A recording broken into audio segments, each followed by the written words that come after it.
A chuva batia contra as janelas do pequeno restaurante no bairro Alto, quando Marina completou 23 anos sozinha. O ambiente modesto, com as suas mesas de fórmica e luzes amareladas, parecia um refúgio improvável para quem cresceu sem nunca ter um lugar verdadeiro para chamar de lar. Ela observava o bolinho de chocolate barato que havia comprado no caminho, com uma vela solitária tremeluzindo no centro, enquanto tentava ignorar o nó que se formava na sua garganta. O empregado de mesa, um senhor de meia-idade com olhos gentis, havia percebido a sua solidão e oferecido um desconto na sobremesa. Marina agradeceu com um sorriso forçado, mas a gentileza dele só intensificava a sensação de vazio que a acompanhava desde sempre. 23 anos de vida e nenhuma ligação perguntando se estava bem, nenhuma mensagem desejando felicidades, nenhum abraço caloroso para celebrar mais um ano de existência. Crescer em orfanatos de Lisboa havia ensinado Marina a ser independente desde cedo, mas também a conviver com uma solidão que parecia gravada nos seus ossos. Aos 18 anos, quando saiu do último lar temporário, prometeu a si mesma que construiria algo próprio, que encontraria o seu lugar no mundo. 4 anos depois, trabalhando como estagiária na Corporação Almeida Santos, uma das maiores empresas de tecnologia do país, ela ainda se sentia invisível. Os seus colegas de trabalho eram cordiais, mas distantes. Vinham de famílias estruturadas, universidades particulares, realidades que Marina apenas observava através das conversas casuais no café. Ela havia conseguido a vaga através de um programa social da empresa, estudando à noite numa faculdade pública enquanto trabalhava durante o dia. Era competente, dedicada, pontual, mas isso não era suficiente para quebrar a barreira invisível que a separava dos outros. Enquanto mexia o café que já havia arrefecido, Marina pensou, no dia que havia tido. Mais 8 horas organizando folhas de cálculo, atendendo telefones e sendo tratada como um móvel útil pelos executivos. A sua secretária ficava no canto do departamento financeiro, próxima às impressoras, onde o barulho constante disfarçava a sua presença. Era como se existisse numa frequência diferente dos outros, visível apenas quando precisavam de algo. A música ambiente do restaurante tocava uma canção romântica dos anos 80, e Marina fechou os olhos por um momento, imaginando como seria ter alguém ali com ela. Não necessariamente um namorado, mas qualquer pessoa que se importasse o suficiente para lembrar da data. Uma amiga, um parente, alguém que fizesse a sua existência significar algo além de sobrevivência. Foi nesse momento de vulnerabilidade que ela sentiu uma presença próxima à sua mesa. Abriu os olhos e viu um homem alto, de aproximadamente 40 anos, vestindo uma camisa social discreta e um casaco de lã cinzento. Os seus olhos escuros tinham uma intensidade perturbadora, como se pudessem ver através das pessoas. Marina o reconheceu imediatamente e o seu estômago contraiu-se. Eduardo Almeida Santos. O dono da empresa onde trabalhava, o homem que comandava um império tecnológico avaliado em milhares de milhões, cujo nome estava estampado nos edifícios espelhados do Parque das Nações. Ele estava ali, no pequeno restaurante do bairro Alto, olhando diretamente para ela. "Marina, não é?" ele perguntou, com uma voz grave e controlada. "Posso sentar-me?" Ela assentiu, incapaz de formar palavras. Eduardo puxou a cadeira à sua frente e acomodou-se com a naturalidade de quem estava acostumado a comandar qualquer ambiente. O empregado de mesa aproximou-se rapidamente, claramente intimidado pela presença de alguém que obviamente não pertencia àquele lugar. "2 cafés, por favor", Eduardo pediu, sem tirar os olhos de Marina. "E pode trazer aquele bolo de chocolate da vitrine." Marina finalmente encontrou a sua voz, embora ela saísse mais fraca do que gostaria. "Senhor Almeida, o que está a fazer aqui?"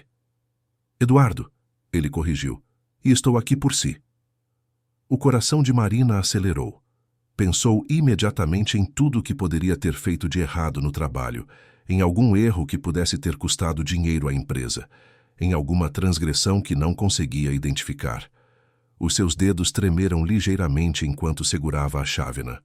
"Relaxe", Eduardo disse, notando a sua atenção. Não fiz nada. Na verdade, tenho observado o seu trabalho há algum tempo. É meticulosa, dedicada, tem uma ética que raramente vejo nos dias de hoje. Marina o observou com desconfiança. Homens poderosos não apareciam do nada para elogiar estagiárias. Havia algo por trás daquela conversa, algum motivo que ela não conseguia decifrar. Como me encontrou aqui?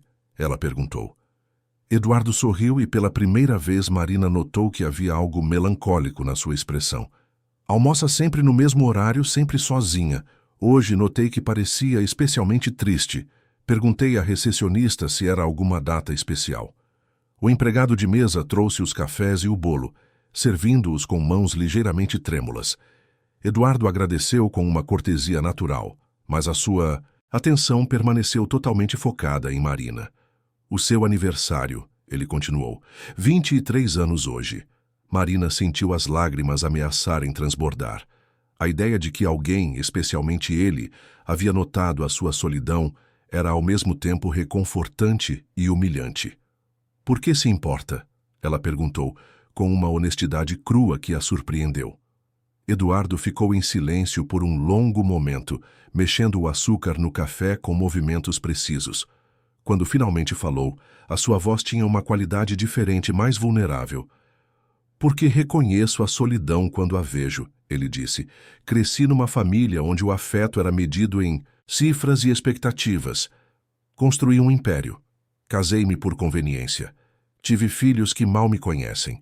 Quando olho para si, vejo alguém que, apesar de ter começado sem nada, manteve algo que eu perdi há muito tempo. O quê? Marina perguntou, intrigada apesar do medo. Autenticidade. A palavra pairou entre eles como uma ponte frágil. Marina estudou o rosto de Eduardo, procurando sinais de manipulação ou falsidade, mas encontrou apenas uma tristeza profunda que espelhava a sua própria. Conte-me sobre si, Eduardo pediu. De verdade, não o que está no seu currículo. E então, talvez pela estranheza do momento ou pela necessidade desesperada de ser ouvida, Marina começou a falar. Contou sobre os orfanatos, sobre as famílias temporárias que nunca se tornaram permanentes, sobre a sensação constante de ser um fardo. Falou sobre as noites em claro estudando para conseguir bolsas, sobre os empregos de meio período para pagar os estudos, sobre os aniversários sozinha que se acumulavam como pequenas feridas na alma. Eduardo escutou em silêncio, assentindo ocasionalmente, os seus olhos nunca deixando o rosto dela. Não havia pena no seu olhar, apenas uma atenção intensa que Marina nunca havia experimentado.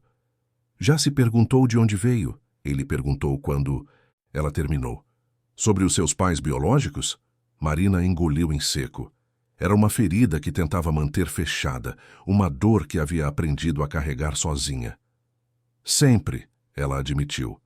Mas os registros são incompletos. Sei apenas que a minha mãe morreu no parto e que o meu pai nunca apareceu. Eduardo assentiu lentamente, como se estivesse a processar uma informação importante. Ele puxou o telefone do bolso e fez uma anotação rápida. E se eu dissesse que posso ajudá-la a encontrar respostas? Marina sentiu o seu mundo tremer ligeiramente. Por quê? O que ganha com isso?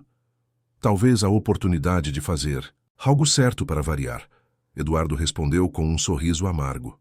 Tenho recursos, conexões, acesso a informações que uma pessoa comum nunca teria. E tenho uma dívida com o destino que preciso pagar. O telefone de Eduardo vibrou, e ele olhou o ecrã com uma expressão que Marina não soube interpretar. Quando levantou os olhos novamente, havia uma urgência nova no seu olhar.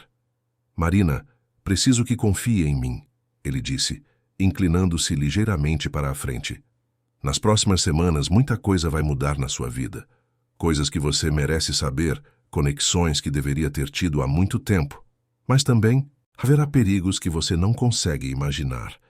Que tipo de perigos? Marina perguntou, sentindo um frio na espinha. O tipo que vem quando você mexe com verdades que pessoas poderosas preferiram manter enterradas. Eduardo levantou-se, deixando algumas notas sobre a mesa que cobriam muito mais do que o valor da conta. Ele parou ao lado da cadeira de Marina e, por um momento, Ela pensou que ele fosse tocar o seu ombro. Em vez disso, ele disse: "Amanhã, quero que almoce comigo. Há alguém que você precisa conhecer." "Quem?" Marina perguntou, mas Eduardo já estava a caminhar em direção à porta. Ele virou-se uma última vez e Marina viu algo nos seus olhos que a fez questionar tudo o que pensava saber sobre a sua própria vida. "A sua irmã", ele disse, e desapareceu na chuva do bairro alto. Marina ficou sozinha na mesa, com o bolo intocado e 1000 perguntas ecoando na sua mente.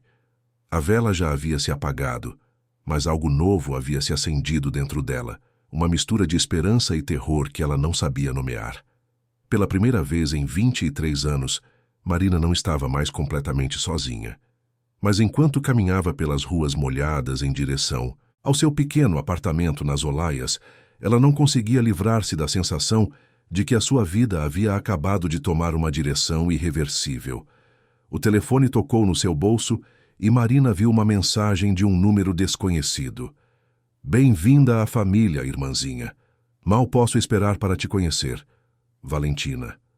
Marina parou no meio do passeio, com a chuva a molhar o seu rosto e misturando-se às lágrimas que finalmente caíam livremente. Depois de 23 anos buscando por pertencimento, ela havia encontrado uma família, mas algo no tom da mensagem, na escolha das palavras, fez com que um arrepio percorresse a sua espinha. Algumas bênçãos, ela percebeu, vinham disfarçadas de maldições, e algumas maldições eram exatamente o que elas pareciam ser. O restaurante no Chiado era um mundo completamente diferente do pequeno café do bairro alto onde Marina havia passado o seu aniversário. Lustres de cristal pendiam do teto alto e o murmúrio discreto das conversas misturava-se ao tilintar de cristal e porcelana fina. Marina ajustou nervosamente o blazer emprestado de uma colega, sentindo-se como uma impostora naquele ambiente de luxo. Eduardo a aguardava numa mesa reservada, vestindo um fato impecável que provavelmente custava mais do que Marina ganhava em 6 meses. Mas foi a jovem sentada ao seu lado que capturou toda a atenção de Marina. Valentina Almeida Santos era deslumbrante de uma forma quase irreal, com cabelos negros ondulados que caíam até a cintura e olhos verdes que brilhavam com uma intensidade febril. Usava um vestido vermelho que realçava a sua pele morena, e os seus movimentos tinham uma graça felina que atraía olhares de todos no restaurante. "Marina!" Valentina levantou-se abruptamente, ignorando o protocolo formal do ambiente, e envolveu Marina num abraço apertado antes que ela pudesse reagir. "Minha irmã, finalmente!" O perfume caro e o calor do abraço desorientaram Marina por um momento. Ela olhou por cima do ombro de Valentina e encontrou os olhos de Eduardo, que observava a cena com uma expressão indecifrável. "Valentina, deixe que ela se acostume primeiro", Eduardo disse suavemente, mas Valentina já havia se afastado e estava a estudar o rosto de Marina com uma intensidade quase invasiva. "Você tem os olhos dele", Valentina disse, apontando para Eduardo, e a mesma teimosia no queixo. "Papá, você não me disse como ela era bonita." Marina sentiu as suas bochechas corarem. A familiaridade com que Valentina a tratava era ao mesmo tempo reconfortante e desconcertante. Elas haviam se conhecido há menos de 2 minutos, mas Valentina falava como se fossem amigas íntimas há anos. "Sente-se, por favor", Eduardo disse, puxando a cadeira para Marina. "Sei que isso tudo é muito para processar." Enquanto se acomodava, Marina observou discretamente a dinâmica entre pai e filha. Eduardo tratava Valentina com uma mistura de afeto e cautela, como se ela fosse uma obra de arte frágil que poderia quebrar-se a qualquer momento. Valentina, por sua vez, oscilava entre carinho exagerado e pequenas provocações que faziam Eduardo franzir o senho. "Então", Marina começou, tentando organizar os seus pensamentos. "Vocês são a minha família biológica?" "A metade dela", Eduardo corrigiu. "A sua mãe, bem, vamos chegar a isso gradualmente." "Por que gradualmente?" Marina perguntou, sentindo uma frustração familiar. Durante toda a sua vida, as pessoas haviam dosado informações sobre a sua origem como se ela fosse incapaz de lidar com a verdade. Valentina riu, um som cristalino que ecoou pelo restaurante. Ela tem personalidade. Eu gosto disso. Papá sempre nos trata como se fôssemos feitas de açúcar. Valentina, Eduardo advertiu, mas ela continuou. A sua mãe era linda, Marina. Trabalhava como secretária na empresa do papá. Há mais de 20 anos. Eles tiveram um caso. Valentina, Eduardo disse mais firmemente. O quê? Ela merece saber a verdade. Valentina virou-se para Marina, os seus olhos brilhando com excitação. Papá era casado com mamã, mas não era feliz. A sua mãe o fazia sorrir de uma maneira que eu nunca vi antes ou depois. Marina absorveu a informação em silêncio. Parte dela sempre soubera que a sua origem envolvia complicações, mas ouvir os detalhes ainda era um choque. E o que aconteceu com ela? Marina perguntou. A expressão de Eduardo escureceu. Complicações no parto. Os médicos fizeram de tudo, mas perdemos as duas quase ao mesmo tempo. Você sobreviveu por milagre. Por que não me procurou antes? A pergunta saiu com mais amargura do que Marina pretendia. Porque eu era um cobarde, Eduardo respondeu sem hesitação. A minha esposa havia acabado de descobrir o caso. Estava devastada. Valentina era apenas uma criança e não entendia por que a família estava a despedaçar-se. Pensei que seria melhor para todos se você fosse criada longe do caos que eu havia criado. Valentina estendeu a mão sobre a mesa e pegou a de Marina. Os seus dedos eram quentes e macios, mas havia uma força surpreendente no seu aperto. Ele tentou encontrá-la algumas vezes, ela disse, mas sempre desistia. Dizia que você estava melhor sem ele. E você concordava? Marina perguntou, olhando diretamente para Valentina. Valentina sorriu, e Marina notou que havia algo ligeiramente desalinhado naquele sorriso, como se fosse estudado demais. Eu sempre quis uma irmã, ela respondeu, especialmente uma que entendesse como é lidar com os segredos da nossa família. O empregado de mesa aproximou-se para anotar os pedidos, interrompendo a conversa. Marina pediu algo simples, ainda se sentindo fora de lugar naquele ambiente luxuoso. Valentina pediu uma entrada, cara e uma taça de vinho, enquanto Eduardo escolheu um prato que Marina nem conseguiu pronunciar mentalmente. Então, conta-me tudo sobre si, Valentina disse quando ficaram sozinhas novamente. Quero saber cada detalhe da minha irmã perdida. Marina hesitou. Havia algo na intensidade do interesse de Valentina que a deixava desconfortável, como se estivesse a ser estudada em vez de conhecida. Não há muito para contar, Marina começou. Cresci em instituições, estudei quando pude, trabalho na empresa de vocês agora. Que coincidência incrível, Valentina exclamou. O destino trabalhou para nos reunir. Eduardo tossiu discretamente. Na verdade, não foi coincidência. Quando soube que Marina havia se inscrito para a vaga de estagiária, certifiquei-me de que ela fosse aceite. Marina sentiu o estômago contrair-se. Você manipulou a minha contratação? Quis tê-la por perto, Eduardo admitiu. Para observar, para decidir se era o momento certo de revelar a verdade. E decidiu que era por quê? Porque me viu sozinha no meu aniversário? A voz de Marina carregava uma mistura de raiva e mágoa. Valentina soltou a mão de Marina e recostou-se na cadeira, observando a troca entre pai e filha com um interesse quase científico.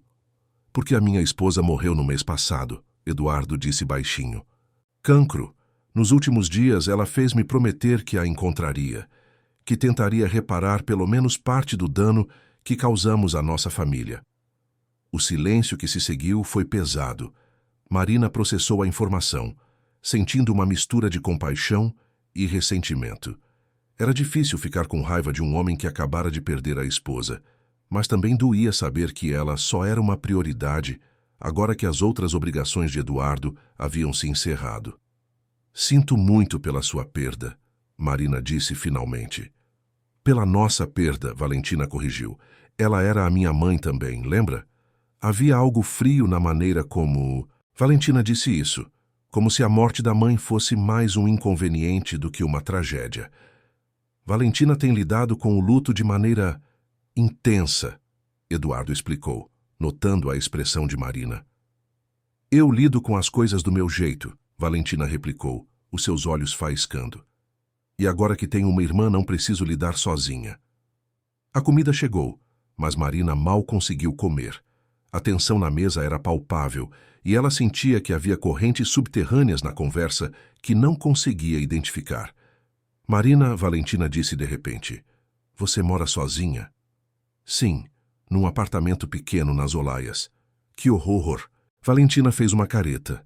Você tem que vir morar comigo. Tenho um apartamento enorme na Lapa, com 2 quartos de sobra. Valentina, Eduardo começou, mas ela o interrompeu. Não, papá, ela é a minha irmã. Não vou deixá-la morar numa favela quando temos espaço de sobra. Não é uma favela, Marina disse, sentindo-se na defensiva. Desculpa, Valentina disse rapidamente, cobrindo a mão de Marina novamente. Não quis ofender. É que ficaria tão feliz em tê-la por perto. Podemos conhecer-nos melhor, recuperar o tempo perdido. Marina olhou para Eduardo, procurando orientação, mas ele parecia tão perdido quanto ela. Preciso pensar sobre isso, Marina disse. Claro, Valentina sorriu. Que tal se você vier passar o fim de semana comigo? Tipo um teste. Se não gostar, pelo menos teremos tentado. Havia uma lógica sedutora na proposta. Marina sempre havia sonhado em ter uma família, e Valentina oferecia exatamente isso. Atenção, carinho, a sensação de pertencer.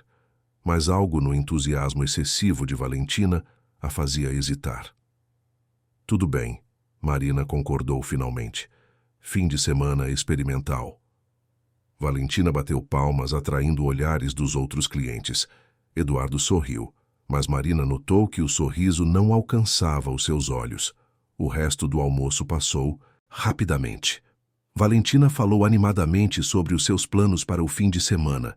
Spas, compras, restaurantes que Marina só conhecia de revista. Eduardo permaneceu quieto na maior parte do tempo, observando as 2 filhas com uma expressão pensativa. Quando estavam a despedir-se na frente do restaurante, Valentina abraçou Marina novamente. Estou tão feliz que você apareceu na nossa vida, ela sussurrou no ouvido de Marina. Finalmente tenho alguém que vai me entender. Havia algo na maneira como ela disse isso que fez Marina se arrepiar. Quando se afastaram, Valentina pegou o telemóvel e tirou várias fotos das 2 juntas, insistindo que Marina sorrisse. Para publicar no Instagram, ela explicou. Quero que todo mundo saiba que tenho uma irmã linda. Eduardo ofereceu boleia para Marina, mas ela preferiu voltar de metro. Precisava de tempo para processar tudo o que havia acontecido. Enquanto o comboio cruzava a cidade em direção às Olaias, Marina olhou as fotos que Valentina havia enviado para o seu telemóvel. Elas realmente pareciam irmãs. Havia semelhanças súbitas na estrutura do rosto, na maneira como sorriam. Mas enquanto Marina parecia desconfortável e incerta nas fotos, Valentina irradiava uma confiança quase predatória. Marina pensou na maneira como Valentina havia falado sobre a morte da mãe, na intensidade com que a havia abraçado, na insistência em tê-la por perto. Havia algo ali que não se encaixava, uma qualidade obsessiva que Marina reconhecia vagamente. Ela havia crescido em instituições com crianças que haviam sofrido traumas e aprendera a identificar certos padrões comportamentais. A necessidade desesperada de atenção, a alternância entre carinho excessivo e frieza, a tendência a testar limites constantemente. Marina balançou a cabeça, tentando afastar os pensamentos negativos. Talvez estivesse a ser paranoica. Talvez a intensidade de Valentina fosse apenas entusiasmo genuíno por ter encontrado uma irmã. Mas enquanto o comboio se aproximava da sua estação, Marina não conseguia livrar-se da sensação de que estava prestes a entrar num jogo cujas regras não conhecia. E na experiência dela, jogos desconhecidos raramente terminavam bem para pessoas como ela. O telefone vibrou com outra mensagem de Valentina. Já estou a contar os segundos até sexta-feira. Vai ser o melhor fim de semana das nossas vidas. Marina guardou o telemóvel sem responder. Pela primeira vez em muito tempo, ela não estava ansiosa pelo fim de semana. Em vez disso, uma parte profunda da sua mente estava a sussurrar que alguns presentes vinham com preços que só eram revelados depois que era tarde demais para devolvê-los. O apartamento de Valentina na Lapa Era tudo que Marina havia imaginado e mais. Janelas do chão ao teto ofereciam uma vista panorâmica da cidade, e cada móvel parecia ter saído de uma revista de decoração. Mas foi o quarto que Valentina havia preparado para ela que realmente impressionou Marina. Completo com roupas novas penduradas no guarda-roupa, produtos de beleza caros espalhados pela penteadeira e até mesmo um computador portátil de última geração sobre a secretária. "Gostou?"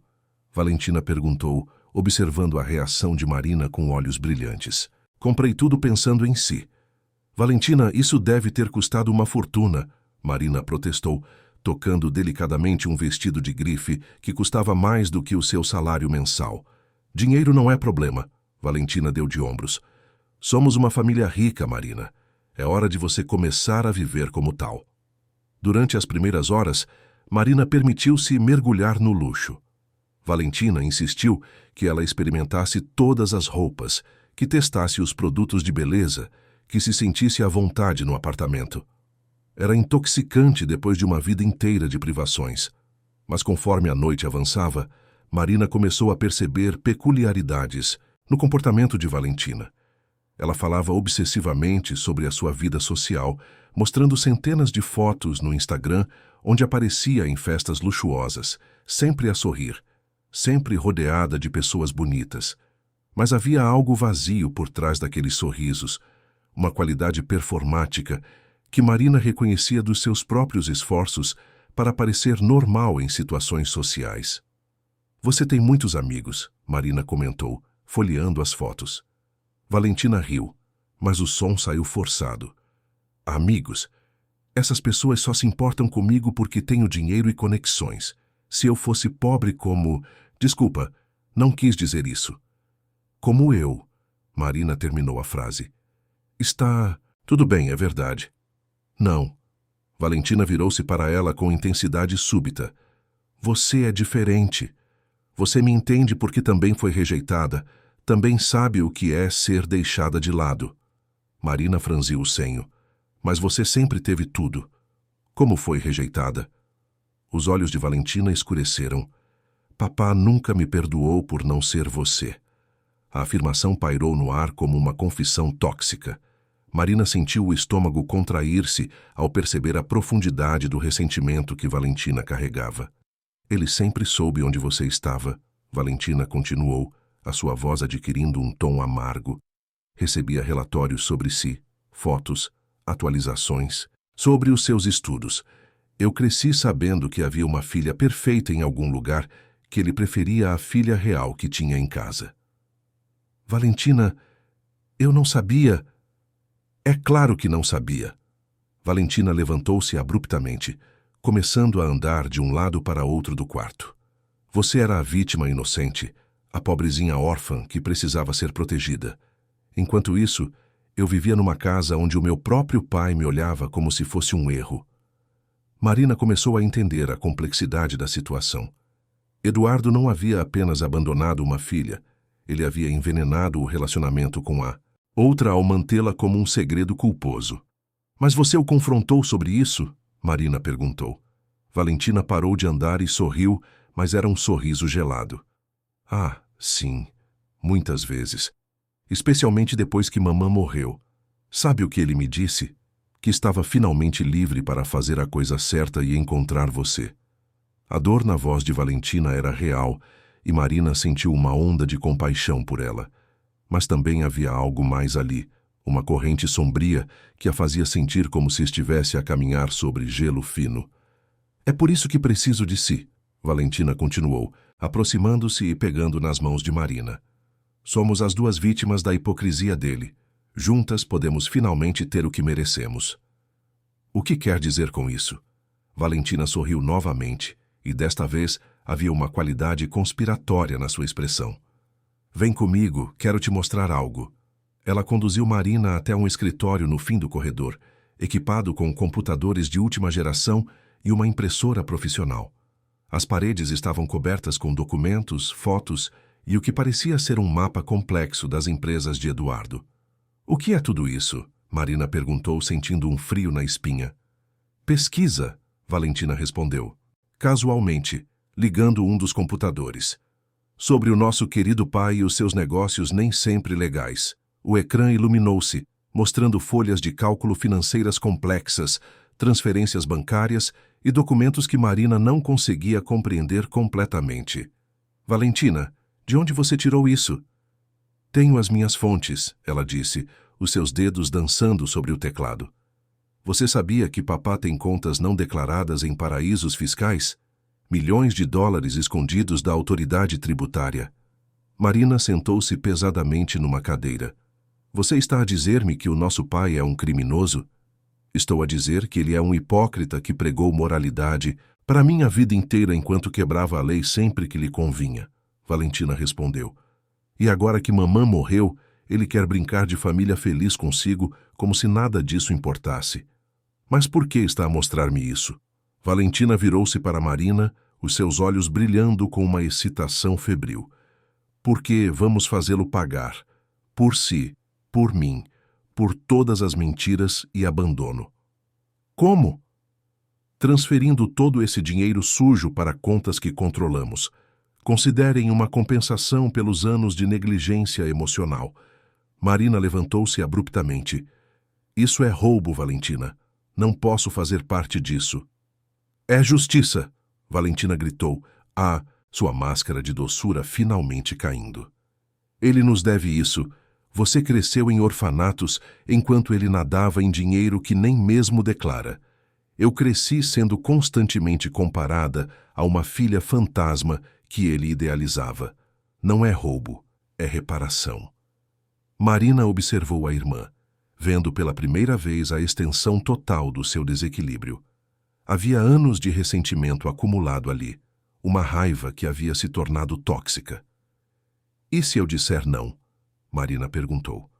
A expressão de Valentina mudou instantaneamente, voltando à doçura artificial que Marina agora reconhecia como uma máscara. Você não vai dizer não, ela disse com convicção absoluta, porque somos irmãs e irmãs protegem-se mutuamente. Nas semanas que se seguiram, Marina viu-se envolvida num mundo que não compreendia completamente. Valentina a apresentou aos seus círculos sociais, festas onde drogas circulavam livremente e conversas giravam em torno de escândalos e fofocas sobre os ricos e famosos de Lisboa. Marina sentia-se como uma fraude nesses ambientes, mas Valentina insistia que era onde ela pertencia. Você precisa aprender a usar o seu charme, Valentina dizia. Beleza e inocência são armas poderosas quando você sabe como empregá-las. Marina tentou resistir aos planos de Valentina, mas a sua irmã era persistente e manipuladora. Ela alternava entre momentos de carinho genuíno e episódios de raiva, quando Marina questionava as suas motivações. Gradualmente, Marina viu-se sendo sugada para o esquema, principalmente porque uma parte dela realmente acreditava que Eduardo lhes devia alguma compensação. A oportunidade veio durante uma festa de gala da empresa, quando Eduardo estava distraído com investidores internacionais. Valentina havia conseguido acesso aos códigos de segurança através de um relacionamento casual com um funcionário do departamento de TI. E durante a confusão da festa, elas conseguiram aceder ao sistema financeiro de Eduardo. É só transferir, Valentina sussurrava enquanto digitava furiosamente. 50 milhões de dólares que ele nem vai notar que sumiram até a semana que vem. Marina observava, a sua consciência a gritar que aquilo estava errado, mas incapaz de parar o que havia começado. Em questão de minutos, uma fortuna estava a ser direcionada para contas offshore que Valentina havia criado. Pronto, Valentina disse, fechando o computador portátil com um sorriso triunfante. Finalmente somos livres. Mas a liberdade teve vida curta. Eduardo descobriu o roubo em 2 dias, e a sua reação foi mais devastadora do que qualquer uma delas havia antecipado. Em vez de raiva, havia uma tristeza profunda nos seus olhos quando ele as confrontou. Eu entendia se fosse apenas dinheiro, ele disse, olhando diretamente para Marina. Mas vocês violaram a minha confiança, destruíram qualquer chance que tínhamos de sermos uma família real. Família real? Valentina riu amargamente. Quando você nos deu uma família real, você nos abandonou, mentiu para nós, manipulou-nos. E agora vocês fizeram exatamente a mesma coisa comigo. Eduardo respondeu calmamente. Marina viu a dor no seu rosto e sentiu o seu mundo desabar. Ela havia finalmente encontrado um pai, apenas para perdê-lo através das suas próprias ações. Foi naquela noite que as coisas começaram a desmoronar rapidamente. Valentina, furiosa com a reação de Eduardo e aparentemente incapaz de lidar com as consequências dos seus atos, começou a falar em planos mais extremos. Ele não pode nos expor sem expor a si mesmo, ela argumentava. Mas precisamos de uma garantia de que vai manter a boca fechada. Que tipo de garantia? Marina perguntou, embora já soubesse que não queria ouvir a resposta. Algo que o force a cooperar conosco em vez de nos ver como inimigas. E foi assim que Marina se viu a planear algo muito pior do que roubo. Valentina havia descoberto sobre o relacionamento de Eduardo com um político influente. Um relacionamento que envolvia contratos governamentais questionáveis que poderiam destruir ambas as carreiras se fossem expostos. Se ele não nos der paz, Valentina disse com os olhos brilhando perigosamente, vamos destruir toda a reputação que ele construiu. Marina percebeu tarde demais que havia entrado num jogo muito mais perigoso do que imaginara e que a sua irmã, a pessoa que deveria ser a sua salvação, talvez fosse na verdade a sua ruína. Mas o pior ainda estava para vir. Porque Valentina, Marina descobriria em breve, tinha planos que iam muito além de chantagem ou exposição. Planos que envolveriam sangue e que transformariam Marina de cúmplice em suspeita principal de crimes que nem conseguia imaginar. A mudança em Valentina foi gradual, mas inconfundível. Depois do confronto com Eduardo, ela tornou-se mais errática, alternando entre períodos de euforia maníaca e depressão profunda. Marina tentou convencê-la a procurar ajuda psicológica, mas Valentina rejeitava qualquer sugestão com desdém. Não estou louca, ela insistia. Estou apenas a ver as coisas claramente pela primeira vez na vida. Mas a sua definição de clareza incluía planos cada vez mais extremos. Ela havia se fixado na ideia de que Eduardo precisava ser punido adequadamente pelos seus crimes passados, e as suas fantasias de vingança tornavam-se mais elaboradas a cada dia. Ele arruinou as nossas vidas, ela dizia obsessivamente. Precisa pagar o preço completo. Marina tentava argumentar, mas Valentina havia se isolado no seu mundo de ressentimento e paranoia. Ela começou a usar drogas mais pesadas, a frequentar festas ainda mais decadentes e a envolver-se com pessoas que Marina instintivamente sabia serem perigosas. Foi numa dessas festas que Marina conheceu Gabriel Ferreira, o ex-namorado de Valentina. Ele era alguns anos mais velho, com um charme superficial que disfarçava uma natureza manipuladora e controladora. Estava presente na cobertura de Valentina quando Marina chegou de uma reunião tensa com Eduardo, onde ele havia dado um ultimato. Ou elas devolviam o dinheiro roubado, ou ele as denunciaria à polícia. O seu pai é mesmo um filho da puta, Gabriel comentou casualmente, bebendo champanhe diretamente da garrafa. Val sempre disse que ele era um hipócrita. Ex-namorado, Valentina corrigiu rapidamente, mas Marina notou a tensão na sua voz. Gabriel e eu terminamos há 2 semanas. Tecnicamente, Gabriel sorriu, mas havia algo predatório na sua expressão, embora seja difícil largar completamente uma Almeida Santos. Marina sentiu imediatamente que Gabriel representava perigo. Havia uma qualidade volátil nele, uma agressividade mal disfarçada que a fazia querer manter-se longe. Mas Valentina parecia magnetizada por ele, mesmo enquanto afirmava que o relacionamento havia acabado. Naquela noite, Marina acordou com o som de uma discussão acalorada vinda do quarto de Valentina. As vozes estavam abafadas, mas ela podia distinguir a raiva crescente em ambos os tons. Ficou deitada na escuridão, dividida entre a vontade de interferir e o instinto de se manter fora de uma situação que claramente não entendia completamente. A discussão cessou abruptamente, seguida pelo som de uma porta a bater com força. Marina ouviu passos no corredor e fingiu estar a dormir quando a sua porta se abriu ligeiramente. Respirou de maneira controlada até ter certeza de que quem quer que estivesse ali havia se afastado. Na manhã seguinte, Valentina estava radiante, mas havia hematomas nos seus pulsos que ela tentava disfarçar com pulseiras caras. "Está tudo bem?" Marina perguntou cautelosamente. "Perfeito", Valentina respondeu com um sorriso que não alcançava os seus olhos. "Gabriel e eu esclarecemos algumas coisas ontem à noite. Tudo vai ser mais simples agora." Mas nada ficou mais simples. Na verdade, as coisas complicaram-se exponencialmente quando Eduardo apareceu no apartamento 2 dias depois, acompanhado por um advogado e um contabilista. "Temos um problema", ele anunciou sem preâmbulos. "O dinheiro que vocês roubaram foi rastreado. A Polícia Federal está a investigar, e é questão de dias até que descubram a fonte." Valentina empalideceu. "Você entregou-nos?" "Não." Eduardo suspirou. "Mas as transferências foram descobertas durante uma auditoria de rotina. Vocês foram descuidadas, deixaram rastros digitais." Marina sentiu o pânico subir na sua garganta. "O que isso significa para nós? Significa que vocês têm 48 horas para devolver cada cêntimo e rezar para que eu consiga convencer os auditores de que foi um erro de sistema." Eduardo respondeu. "E se não conseguirmos?" Valentina perguntou, a sua voz perigosamente baixa. "Então vocês serão presas por fraude financeira e lavagem de dinheiro." Depois que Eduardo saiu, Valentina entrou em pânico total. Ela ligou para Gabriel repetidas vezes, mas ele não atendia. Quando finalmente conseguiu falar com ele, a conversa foi breve e Marina ouviu apenas o lado de Valentina. "Você disse que as contas eram seguras." "Não, não aceito isso." "Gabriel, você não pode simplesmente desaparecer agora." Quando desligou o telefone, Valentina estava a tremer.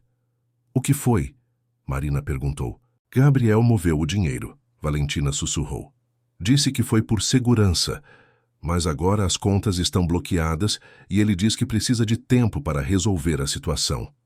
Marina sentiu como se o chão tivesse desaparecido debaixo dos seus pés. Eles haviam sido enganados por Gabriel, que aparentemente havia planeado roubar o dinheiro roubado desde o início. "Precisamos ir à polícia", Marina disse. "Contar a verdade sobre Gabriel. E admitir que roubamos 50 milhões de dólares. Valentina riu histericamente. "Eles não vão acreditar em nós. Vamos parecer duas criminosas a tentar jogar a culpa noutra pessoa."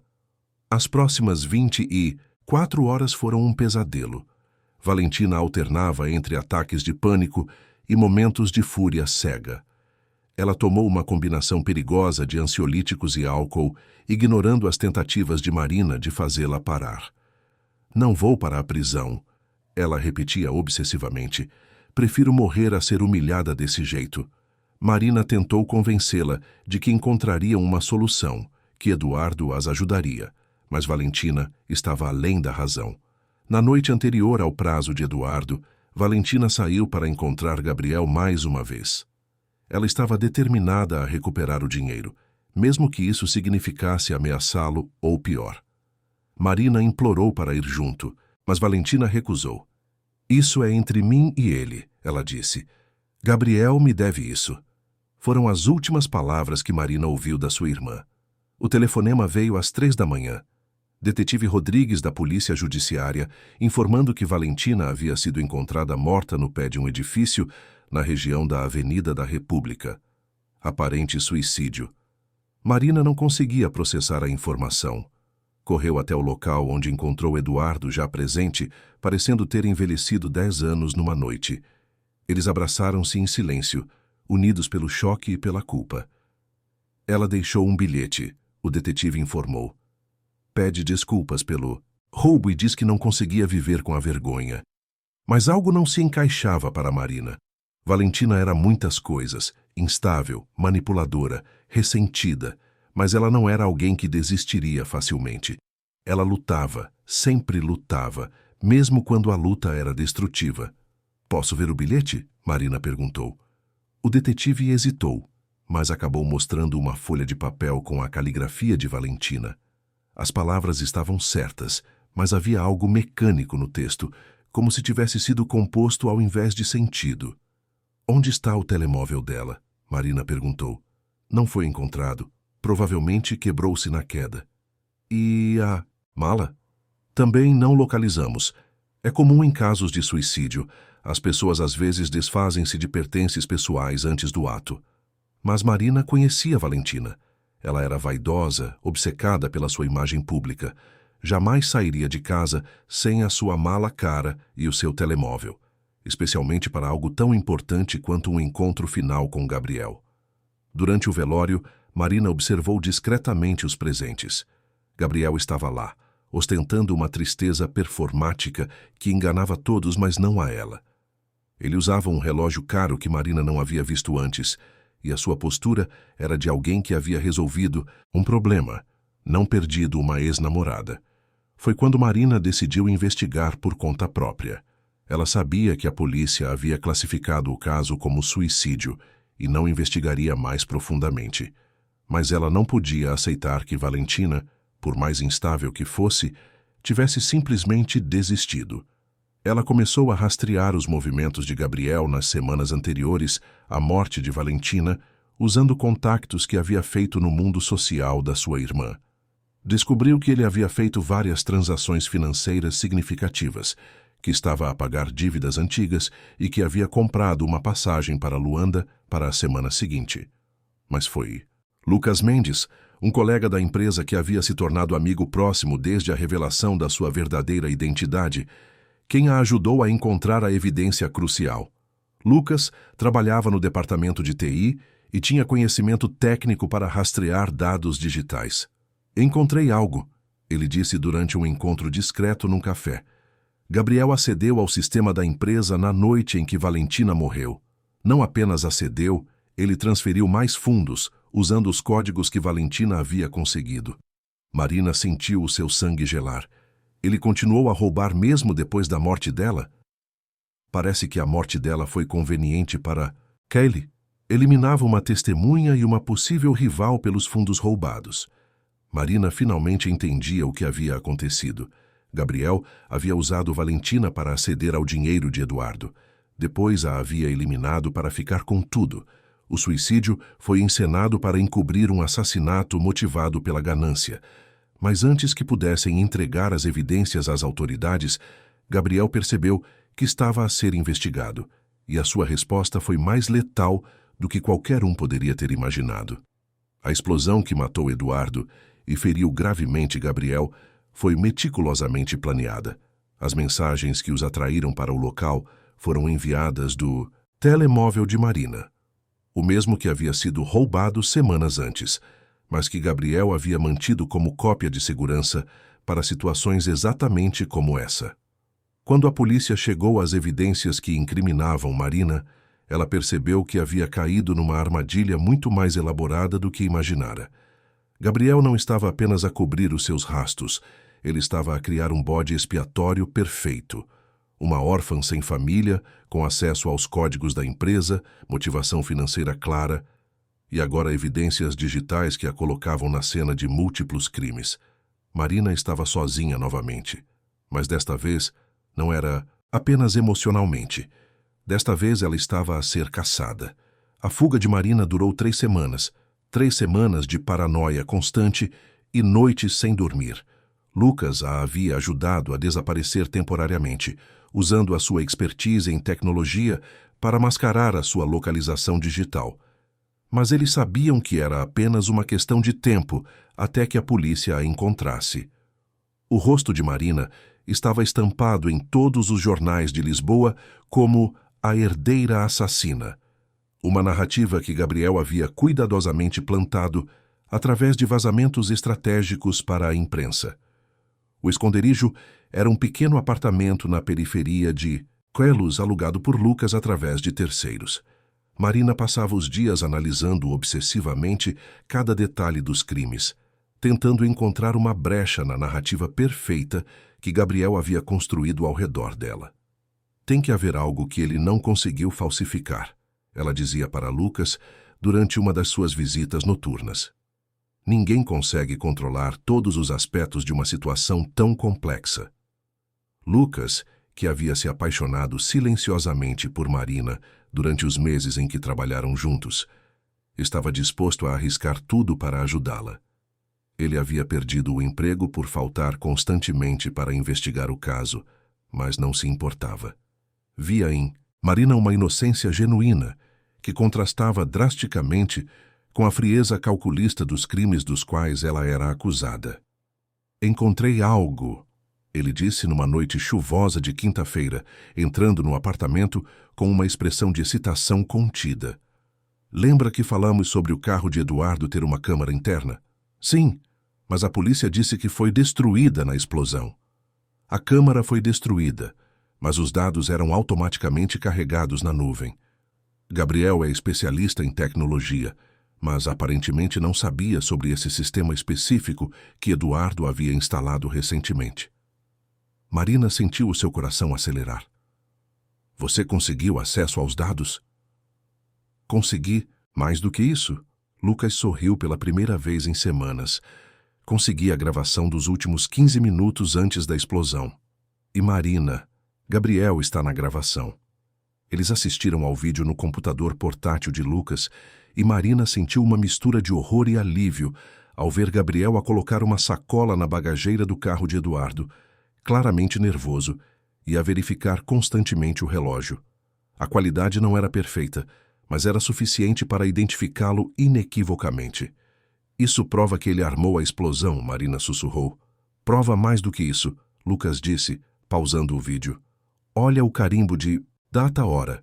Isso aconteceu 15 minutos antes do horário em que as mensagens do seu telemóvel foram enviadas para Eduardo.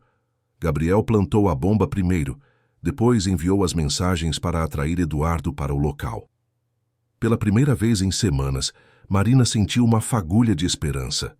Mas a sua esperança foi rapidamente temperada pela realidade da sua situação. Como vamos fazer a polícia acreditar em nós?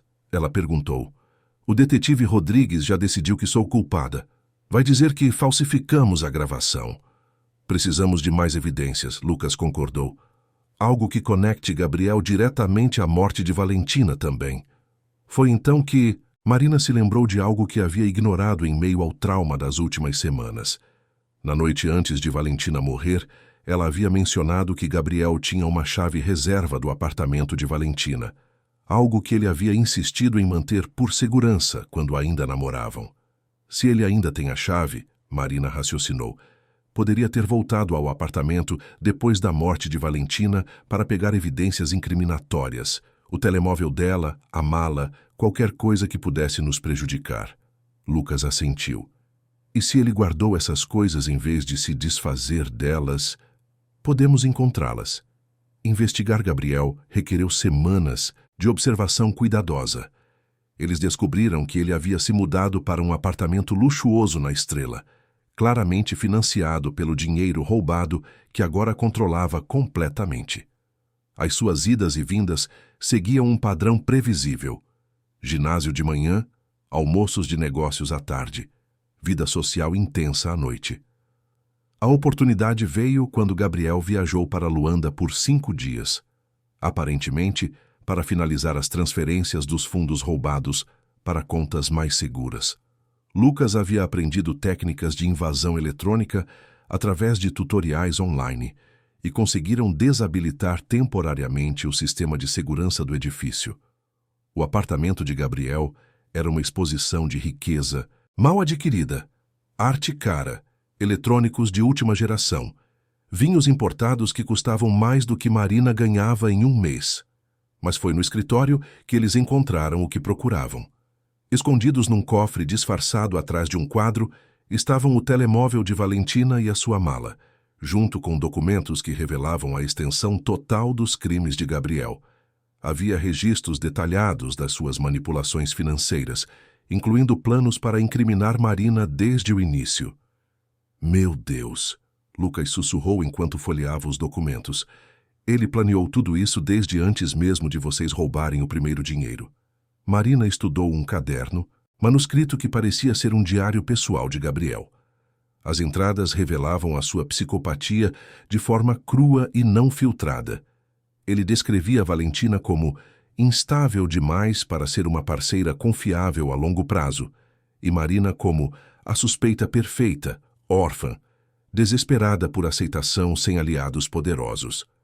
Mas a entrada mais chocante estava datada do dia anterior à morte de Valentina. Vista a tornar-se um problema. Ameaça expor tudo se eu não devolver o dinheiro dela. Precisa ser silenciada permanentemente. M será uma substituta adequada para assumir a culpa. Marina sentiu náusea ao ler as palavras frias e calculistas. Gabriel havia assassinado Valentina não apenas pela ganância, mas porque ela representava um obstáculo aos seus planos maiores de incriminar Marina. O telemóvel de Valentina revelou ainda mais evidências. As últimas mensagens trocadas entre ela e Gabriel mostravam claramente as suas ameaças de exposição e a sua recusa em aceitar as desculpas dele sobre o dinheiro roubado. "Vou contar tudo para o meu pai, se você não devolver cada cêntimo até amanhã", dizia uma das últimas mensagens de Valentina. A resposta de Gabriel foi assustadoramente simples. "Encontramo-nos no edifício da Avenida da República às 22 horas. Podemos resolver isso pessoalmente." Eles tinham evidências mais do que suficientes para incriminar Gabriel, mas ainda precisavam entregá-las às autoridades sem serem presos no processo. Lucas sugeriu contactar um advogado independente que pudesse servir como intermediário, mas Marina tinha uma ideia diferente. "Vamos diretamente à imprensa", ela disse. "Se tornarmos as evidências públicas, a polícia será forçada a investigar adequadamente." Eles contactaram Fernanda Reis, uma jornalista investigativa do Público, conhecida por expor corrupção corporativa. Fernanda inicialmente hesitou em encontrar-se com uma fugitiva, mas a promessa de evidências explosivas sobre um caso que já havia dominado as manchetes por semanas foi irresistível. O encontro aconteceu num estacionamento abandonado em Telheiras, com Lucas a servir como intermediário por precaução. Marina permaneceu escondida no carro, enquanto Lucas entregou cópias de todas as evidências para Fernanda. "Isso é extraordinário", Fernanda disse, depois de rever rapidamente os documentos. "Se for autêntico, vai virar o caso de cabeça para baixo." "É autêntico", Lucas garantiu. "E Marina está disposta a entregar-se voluntariamente assim que essas evidências forem publicadas." A matéria foi publicada na manhã seguinte com a manchete: "Exclusivo, evidências sugerem que Herdeira Almeida Santos foi armação para assassinatos." A reportagem detalhou meticulosamente as descobertas de Marina e Lucas, incluindo fotografias das evidências e análises técnicas da gravação do carro de Eduardo. A reação foi imediata e explosiva. Gabriel, que havia retornado de Luanda na noite anterior, foi preso no seu apartamento antes mesmo do pequeno almoço. O detetive Rodrigues foi removido do caso devido a acusações de investigação negligente, e uma nova equipa foi designada para rever todas as evidências. Marina entregou-se voluntariamente naquela tarde, acompanhada por um advogado que Fernanda havia recomendado. Para sua surpresa, em vez de ser presa, ela foi tratada como uma testemunha cooperante. O julgamento de Gabriel durou 3 meses e foi transmitido ao vivo pela televisão, mantendo Portugal inteiro colado aos ecrãs. As evidências contra ele eram esmagadoras e a sua tentativa de alegar inocência foi ridicularizada pelos próprios registros na sua caligrafia. Marina testemunhou por 2 dias inteiros, contando toda a história desde o seu primeiro encontro com Eduardo até a descoberta das evidências que incriminavam Gabriel. A sua honestidade crua e a sua vulnerabilidade visível convenceram até mesmo os céticos de que ela havia sido uma vítima, não uma perpetradora. Gabriel foi condenado a 3 prisões perpétuas pelos assassinatos de Valentina e Eduardo, além de uma sentença adicional por fraude financeira e tentativa de assassinato de Marina através de incriminação falsa. Mas a verdadeira justiça para Marina veio na forma inesperada de uma descoberta final. Durante a investigação dos bens de Gabriel, as autoridades encontraram informações sobre a mãe biológica de Marina. Informações que Eduardo havia partilhado com Gabriel durante uma das primeiras investigações sobre o roubo. Helena Santos havia sido mais do que uma secretária. Ela era uma advogada brilhante que havia descoberto algumas das práticas financeiras questionáveis de Eduardo e estava a preparar uma denúncia quando engravidou de Marina. A sua morte no parto não havia sido por complicações médicas naturais, mas resultado de negligência médica motivada por pressão política para silenciá-la. Eduardo, Marina descobriu, havia carregado a culpa da morte de Helena por mais de 20 anos, e a sua relutância em procurar Marina não era apenas cobardia, era genuína vergonha pelo papel que havia desempenhado indiretamente na morte da mulher que amava. O dinheiro roubado por Gabriel foi recuperado e, por ironia legal, foi declarado como herança legítima de Marina, já que tinha origem em contas que Eduardo havia separado originalmente como um fundo fiduciário para ela. Lucas permaneceu ao lado de Marina durante todo o processo, e o que havia começado como amizade solidária gradualmente floresceu em algo mais profundo. Ele havia perdido o seu emprego por ajudá-la, mas Marina usou parte da sua herança para começar uma empresa de consultoria tecnológica com ele como sócio. 6 meses depois do julgamento, Marina estava em pé no terraço do apartamento que ela e Lucas haviam comprado juntos no bairro Alto, não muito longe do pequeno restaurante onde tudo havia começado. A vista da cidade estendia-se diante dela e, pela primeira vez na sua vida, Marina sentia que verdadeiramente pertencia a algum lugar. "Você já se arrepende?" Lucas perguntou, abraçando-a por trás, enquanto observavam o pôr do sol. Marina pensou na pergunta. Ela havia perdido uma irmã, um pai e quase a própria vida. Havia experimentado traição, medo e uma solidão mais profunda do que qualquer coisa que havia sentido nos orfanatos. Mas também havia encontrado força que não sabia possuir, um amor genuíno e um propósito que ia além da mera sobrevivência. "Nunca", ela respondeu, inclinando-se contra o calor do corpo dele. Cada cicatriz valeu a pena para chegar até aqui. Eles ficaram em silêncio, enquanto a cidade se iluminava na escuridão crescente. Marina pensou em Valentina e em como a sua vida poderia ter sido diferente se ela tivesse encontrado ajuda em vez de vingança. Pensou em Eduardo e na segunda chance que eles nunca tiveram. E pensou na mãe que nunca conheceu, mas cujo legado de coragem e integridade ela agora carregava. O passado havia sido reescrito com sangue e mentiras, mas o futuro era uma página em branco esperando para ser preenchida. E pela primeira vez em 24 anos, Marina tinha alguém com quem partilhar a caneta. A chuva começou a cair novamente, mas desta vez Marina não correu para se abrigar. Em vez disso, ela estendeu a mão e deixou as gotas caírem na sua palma, cada uma carregando com ela a promessa de algo novo, algo limpo, algo verdadeiramente seu. Algumas histórias começam com "era uma vez". A de Marina começou com "ela não esperava nada daquela noite", mas terminou finalmente com a certeza de que todas as noites futuras seriam suas para moldar como escolhesse, e ela escolheu o amor.